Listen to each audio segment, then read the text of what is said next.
Hello everyone. So in this video we are going to talk about monetary policy and certain features related to monetary policy in India. Let's begin with the meaning of monetary policy. The word monetary itself is often referred to related to money, and more specifically here we are talking about money supply.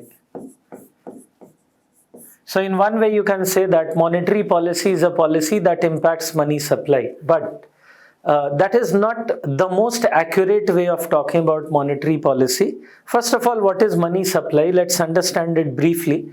It's like how much of currency, deposits, etc., which are with the public like the individuals, the firms, the companies, etc.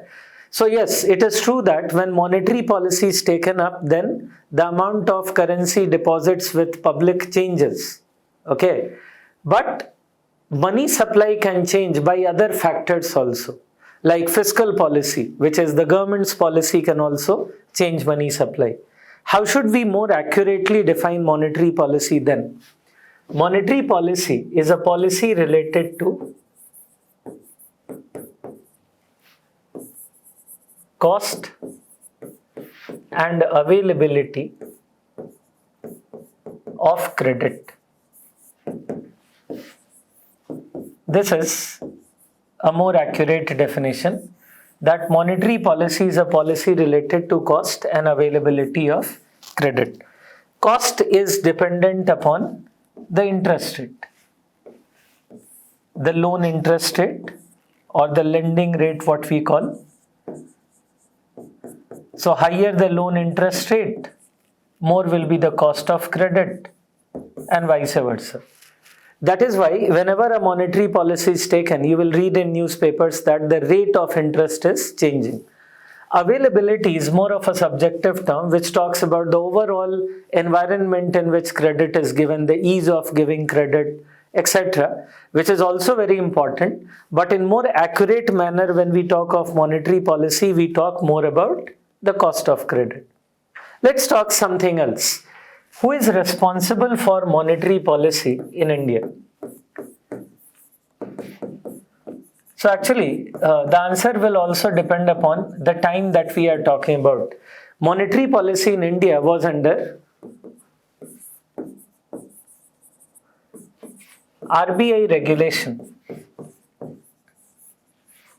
and strictly under RBI regulation till 2016. And what exactly happened in 2016 that changed it? In 2016, on the recommendations of a committee known as Urjit Patel Committee,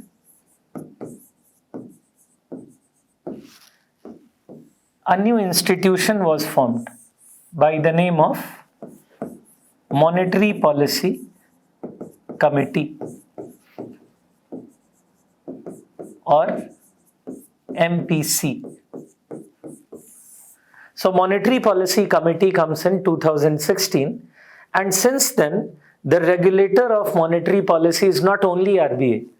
Okay, RBI is still playing some role, but it is not only RBI. So let's understand what exactly is MPC and what exactly is the goal given to MPC. Talking about MPC further, MPC includes 6 members.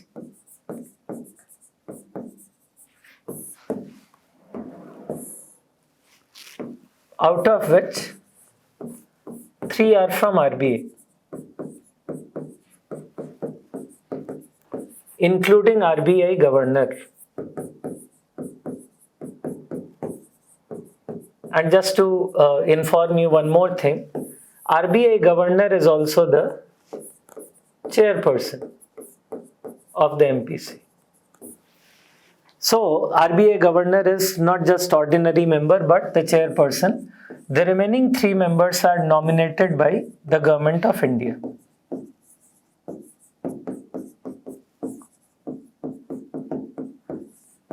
So who exactly are nominated? although government has reasonable level of discretion over here, most of these nominated members are renowned academicians related to monetary policy or similar such policies. They may be researchers, they may be professors of some renowned institutions, etc. What may have been goal of bringing this new setup in 2016? One of the basic idea was that monetary and fiscal policy sometimes used to go in different ways. As in, government was having a particular viewpoint on the economy while the RBI had other. So for a long time, a discussion was going on that we should have more synchronized monetary and fiscal policy. With that idea in mind, the Urjit Patel committee under RBI itself, the committee was set up under RBI itself, recommended that we should go for the monetary policy committee. Which means now, apart from RBI, the government also has some indirect control over monetary policy. Does that mean RBI is not important? No way. As anyone can see, RBI governor is still the chairperson. And being a chairperson, RBI governor has got some special parts compared to the other members. For example, whenever there is a tie, during a tie on a monetary policy decision,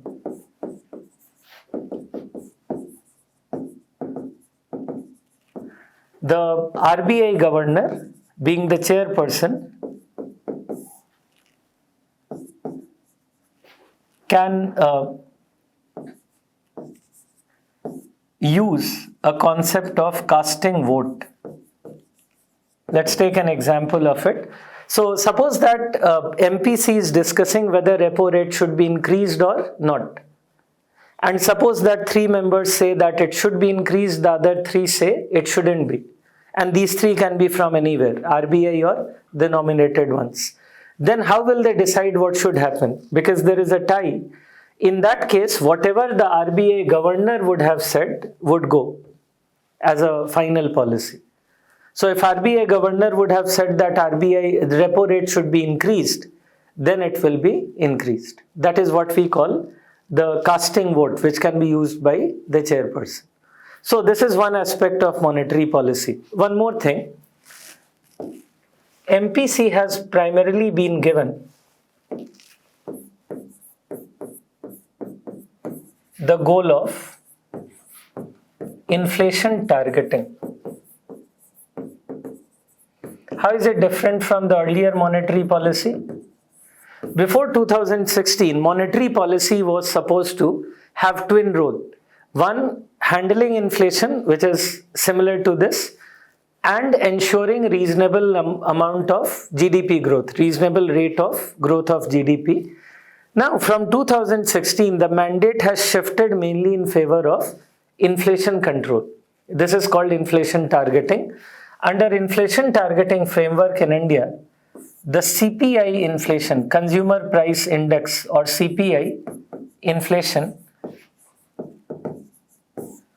must be between 2% to 6% per annum, or sometimes we call it in the range of 4 plus minus 2%.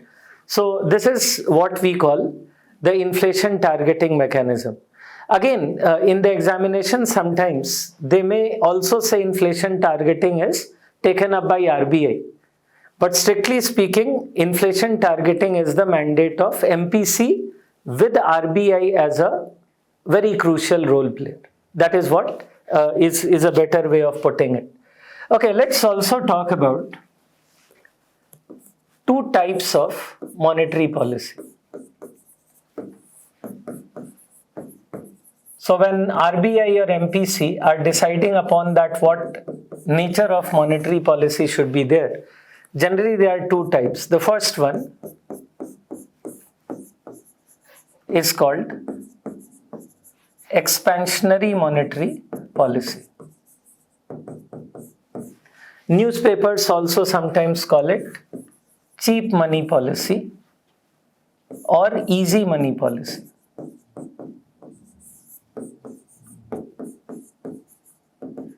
So there are a number of names by which media talks about it.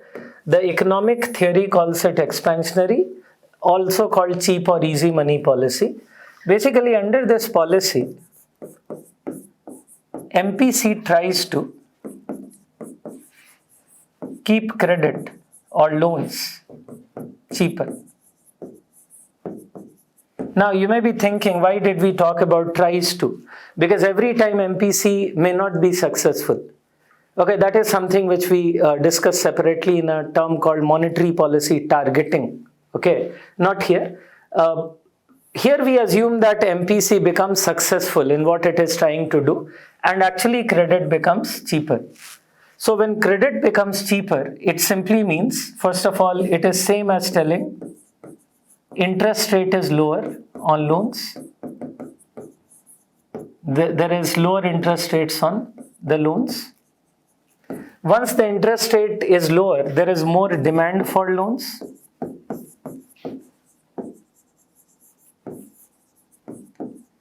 Going by the standard demand supply argument, which I typically discuss in my initial classes, whenever something is relatively cheaper, its demand goes up.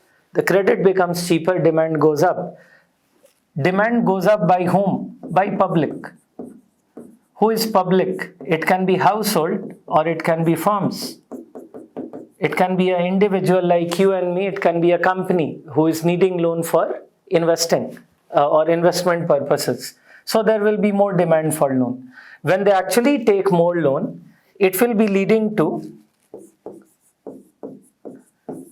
more consumption and investment expenditure.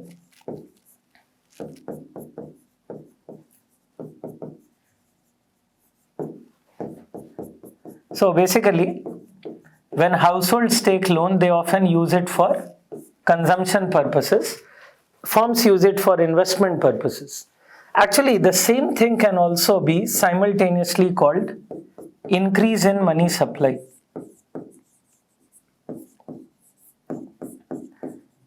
When these loans are being taken for consumption or investment purposes, the money supply or money with public is increasing. So this is the meaning of expansionary monetary policy. And when would MPC take such policy? Okay, to understand that, let's understand what will happen when consumption, investment, etc. are higher. When these are higher, it will lead to higher GDP growth.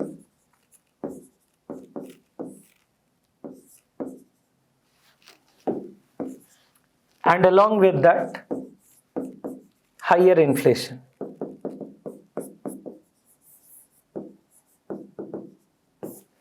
So when economy is going through lower GDP growth, then expansionary policies can be a solution. But keep in mind, that time should not be a period of already very high inflation. Otherwise, this policy can backfire. Okay, the second policy is exact opposite of it. Contractionary.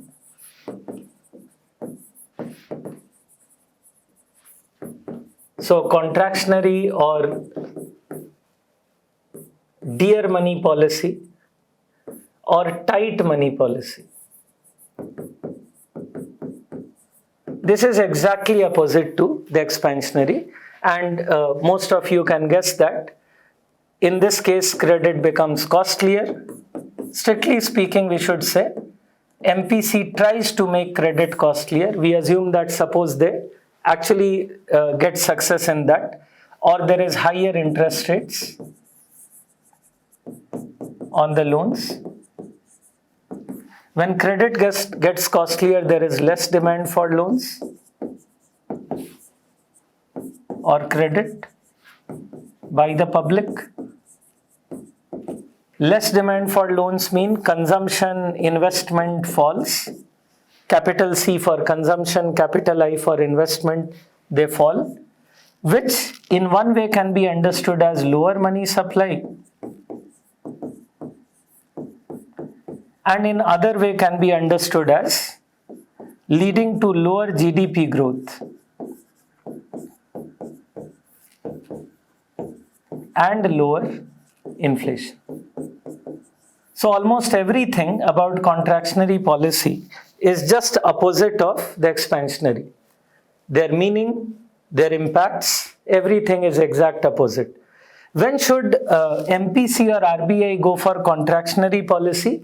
When the main challenge is not to increase growth, rather growth will decrease or is likely to decrease. The main goal is to control inflation because it lowers down the inflation.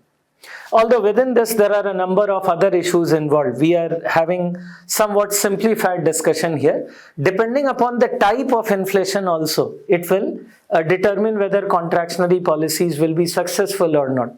For example, within inflation we have demand pull, cost push. Demand pull inflation often gets controlled. Cost push may not be having that much of impact of such a policy, but that is a subject matter of another discussion in detail. What I would like to conclude here is with the claim that no matter which policy that RBI or MPC takes, contractionary or expansionary, it is likely to face a conflict which we call inflation growth conflict. So inflation growth conflict refers to a conflict before MPC, within which you can also say RBI. And remember, this conflict is also with government in fiscal policy, which we are not doing here. We are mainly focusing upon the conflict before MPC in relation to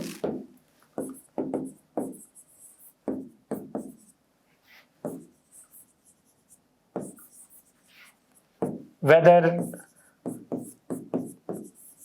GDP growth should be increased or inflation should be controlled. Because doing both is difficult, if not impossible. Both increasing GDP growth and controlling inflation is difficult. It's not impossible, by the way. And again, that needs another detailed discussion on what we call the cost push kind of inflation. Like one possibility when GDP growth can be increased with controlled inflation is when there is a lot of investment in the economy, what we call capital expenditure in the economy, by the government, by the firms, etc. And that too over a longer time period that may lead to better GDP growth with controlled inflation. But in short term at least, this conflict is very common, all the more in a developing country like India. So one of the challenges that MPC or within MPC RBI faces and government also faces when they are taking up the fiscal policy is whether they should be focusing more on GDP growth or they should be focusing on inflation control. If you notice, this conflict is in both expansionary policy, where GDP growth was higher but inflation also went up, as well as in the contractionary policy, where inflation was controlled but GDP growth also came down. Interestingly, this is a conflict which is very visible even right now in the Indian economy, because during the COVID pandemic, the economy went into a serious slowdown, after which RBI took expansionary policy, which did some good. We had recovery, but at the same time inflation went up. The expansionary policy conflict. Now, when inflation went up too much, now we have a opposite kind of a policy by RBI or MPC, which is contractionary. The problem now is that with this contractionary policy, some growth prospects can be affected. So this conflict is a very serious issue in monetary policy, and there is no specific way in which it can be always resolved. It is a very much of an art rather than science to handle this conflict between inflation and growth. So thank you very much for this session. All the best.